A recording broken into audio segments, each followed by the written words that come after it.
Here's how to induce an out-of-body experience.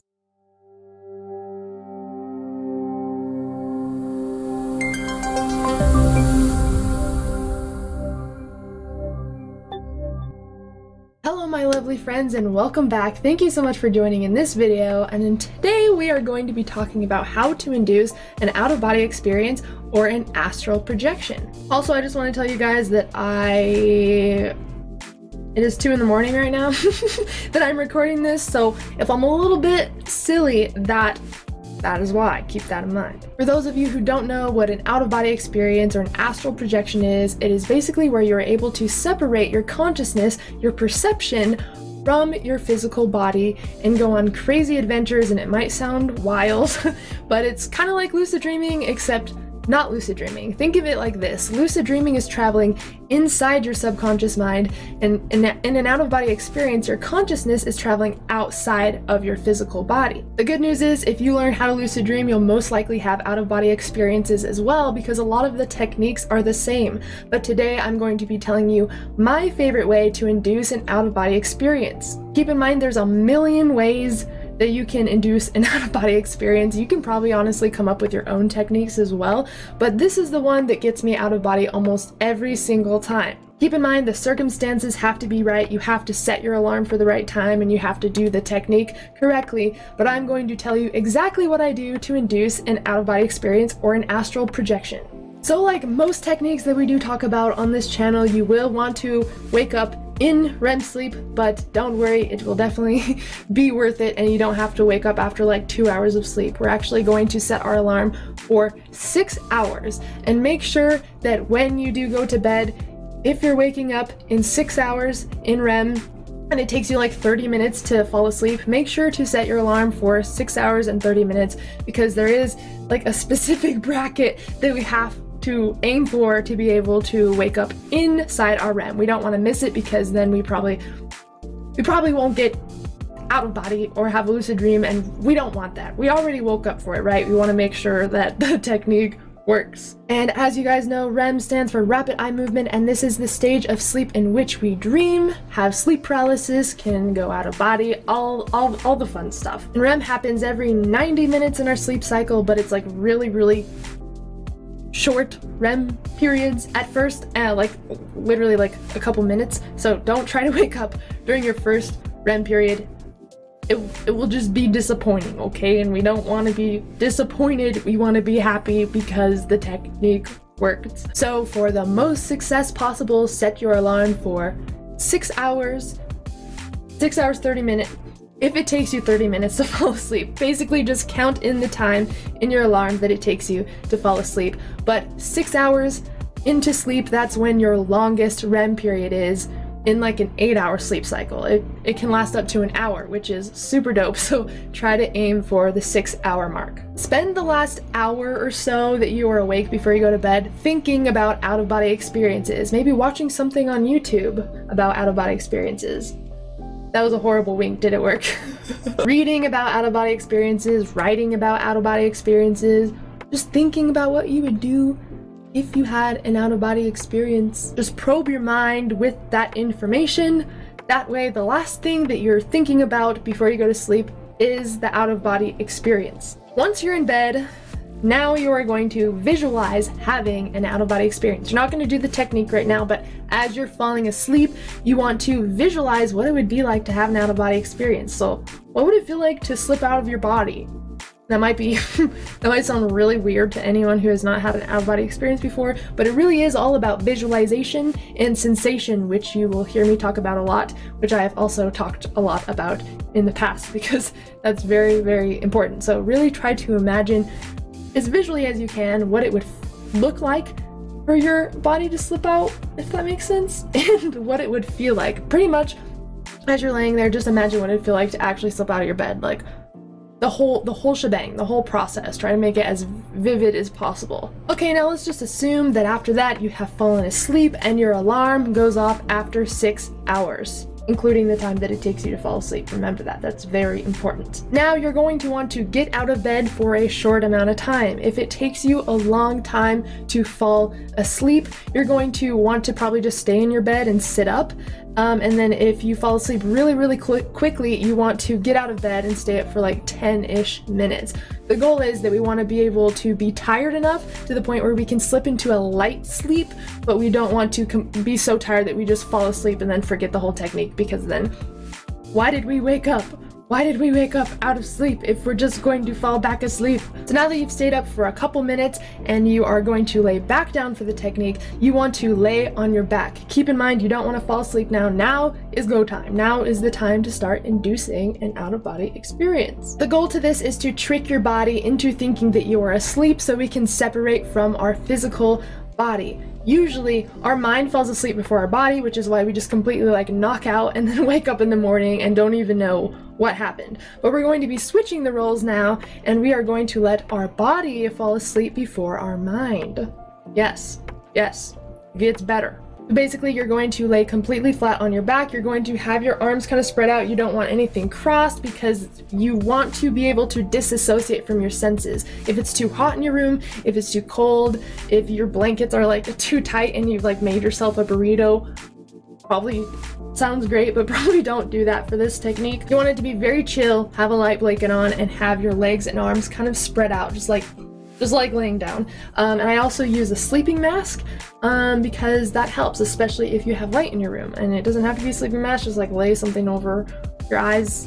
Obviously not something that's gonna like bother you or like be too heavy, just put something over your eyes, because that is important. At least that's what works for me. Now that you're completely relaxed, you're ready to go, you're going to take in 3 deep breaths. I'm telling you the exact process that I do. You can alter this to what you like, but this is exactly what I do to have an out-of-body experience. So I take 3 breaths, and then I completely normalize my breathing. That means we're not trying to breathe super shallow, we're not trying to breathe super deep, because we're wanting to trick our body into thinking we're asleep. So how would you act if you were asleep? We naturally breathe more shallow when we're asleep. We don't need to take in as much air, so you kind of want to relax and let your body just do its thing and not try to interrupt, or else it's probably not gonna work. At this point, I am just concentrating on like creating colors under my vision. I'm not like moving my eyes around. I have like a fixed point that I'm looking at under my closed eyes, but you don't want to see your eyes as just like a black wall. You want to like try to see the depth in your closed eyes and make pictures out of it. Like imagine looking into a forest or something like that. You just want to try to see depth in your closed eyes. Does that make sense? I think it does. Hopefully that makes sense to you. Eventually, maybe it's 10 minutes, maybe it's 20 minutes, maybe it's 30-ish minutes, who knows? It really depends on the person and if we targeted REM correctly, but somewhere within that time frame, you're going to run into what's called the rollover signal. And also keep in mind, it's very important to hold still during this part as you're inducing this state. So just find a nice, chill, comfortable position and just try to hold still and just, again, trick your body into thinking that you're asleep. So do what you would do if you were asleep. Anyway, you're gonna run into the rollover signal eventually. And what that is your body is trying to check if you are awake or asleep. That way it knows if it should stay up or if it should induce sleep paralysis. And don't worry, that is not scary for anyone that just triggered. Please make sure to check out my sleep paralysis playlist on YouTube. There's a million videos about sleep paralysis, literally everything that I could think of that you guys needed to know. So definitely go check that out if you are having any issues with sleep paralysis. So during the rollover signal, your body's going to send you urges to move, to like itch, to like roll over. It's gonna be uncomfortable and you're not gonna know what it is. Well, now you know what it is, but before you might be like, why am I itchy all of a sudden? Why do I want to roll over? What is happening? It is very important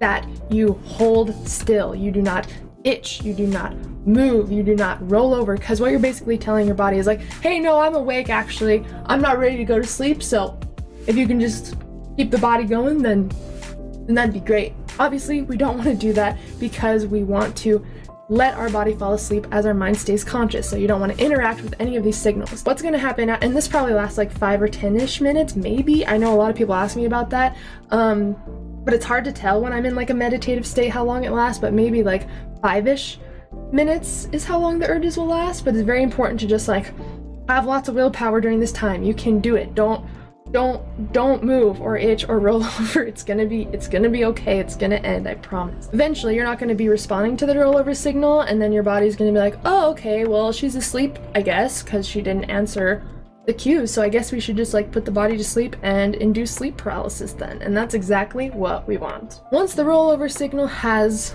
disappeared, we are going to start to feel light vibrations, and this is a good thing. This means that our body is successfully falling asleep and you are conscious of the process. You have successfully kept your mind awake as your body is falling into sleep. You might hear non-physical noises, like just weird stuff happening around you. You might feel weird like sensations or like just hear noises, or like, I promise you it's nothing to be scared of. Again, I explain all of this in my playlist. Sorry, I forgot. I explain all of this in my sleep paralysis playlist, so again, if you have any questions about that, make sure to check that out. Now, once you're in sleep paralysis, and if you've never had sleep paralysis consciously, you will definitely know when you are in sleep paralysis. You will feel like buzzing all over, feel like the bed is kind of like shaking, maybe like a million phones around the bed vibrating at the same time. I really don't know how to explain it. It's just weird. Like it's not something that usually happens, so you're definitely gonna know when you've encountered sleep paralysis. Now it's very important to not freak out. I know, like, it's exciting, like there's a lot of stuff happening, like it's exciting and kind of crazy, okay? And so your heart's gonna go a little faster probably, like, and it's very important not to take really deep breaths, because what you're doing is basically saying, oh, hey body, yeah, I'm actually awake, so if you can just like take me out of sleep paralysis, I'd love that. I actually want to wake up and not have an out-of-body experience. So you probably don't want to do that unless you want to wake up, but just completely relax. Don't take in any deep breaths. You're gonna feel like, some people feel like they're suffocating, but that's only because when we are asleep, our body does not need to take in as much air. And keep in mind, you're conscious of your sleeping body, so it is doing what it does every single night. You're just now conscious of it. So it's not going to feel like it does when you're awake. It's going to be a little bit different, but I promise that you are safe, and this is just the natural way that our body sleeps anyways. We're just usually not conscious of it. Once you're chill, like you're getting kind of used to like these weird vibration feeling, it's like really weird to explain, but I know that you'll understand when you're in it. You want to focus on visualization and sensation. And what we're gonna do today is do the rollout method. So this is basically where you imagine rolling out of your bed, and this is also why it was important to practice this as you're falling asleep, so you can kind of like prep for this or whatever. But anyways, you are going to imagine rolling out of bed, or like slipping out of bed. What would that feel like? What would the bed feel like that you're laying on once you're slipping out of bed? Like what, like just everything. Try to imagine it as vividly as you can. The visual of it and the sensation of actually slipping out of bed. After doing this for a few minutes, you are going to actually feel like you're slipping out of bed. And I messed this up the first time because like it felt so real. I actually thought like my bed was like tipping or something. Like I don't know how to explain it, but it literally felt like I was like slipping off the bed and like got like halfway off the bed. And this is because you're disassociating with your physical body. You are now conscious of your energy body. So it's gonna feel weird. Some people feel like they're like upside down, like it's this sounds so weird, but like this is really how it is. So just, I'm trying to prepare you, okay? I don't want you to be like, what is going on? This is just what's gonna happen anyway. Like it varies from person to person, but this is usually what happens. So you're gonna feel some weird sensations, but just focus on slipping out of your body and keep replaying that as vividly as you can. You're actually going to start feeling it. After a little bit, you are going to actually be able to see your room through your closed eyes. And this is also why I wear a sleeping mask, because it's easy to convince ourselves that our eyes are actually wide open. Like that's what it feels like. It feels like our eyes are like wide open looking around. But if you can feel the sleeping mask on you, you know that you're actually seeing through your energy body and not your physical body. So that's another reason why I like to wear a sleeping mask. Now really all you have to do is just keep imagining slipping out of your body. Eventually you're either going to like slowly slip out, you're going to be like and just like fly out of your body. I promise. Like it's not I was gonna say it's not like it sounds, but it is. But it's like, it's fun. It's not scary. I mean, it's a little weird the first time, but trust me, it's okay. It's just like go into your lucid dream and practice this first if you want to, like, but I promise you, you're as safe in this state as you are in a lucid dream. And anyone that doesn't tell you that doesn't know about sleep paralysis and how natural this process is anyways. And if we were able to do this naturally, like,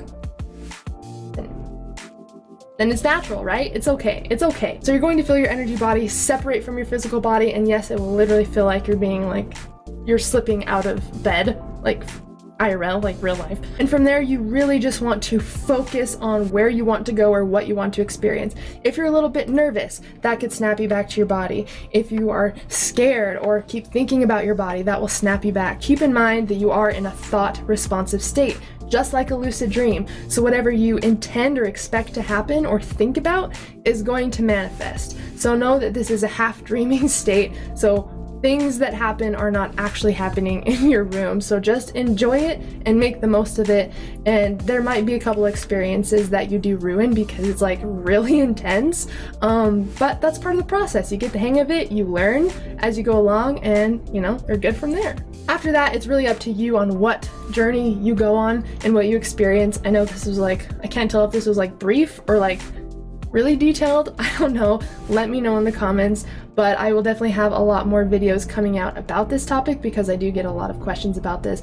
And keep in mind that if you're learning how to lucid dream, you're most likely going to have out-of-body experiences as well. And if you guys are a part of my 40-part lucid dreaming video course, not only do I teach you how to lucid dream in 30 days or less, but I also teach you how to induce sleep paralysis to have out-of-body experiences as well. So if you haven't checked that out, make sure to check the link out, and you can use half off for 50% off. So if you want to work with me and you're interested in, you know, lucid dreaming and out-of-body experiences, then hey.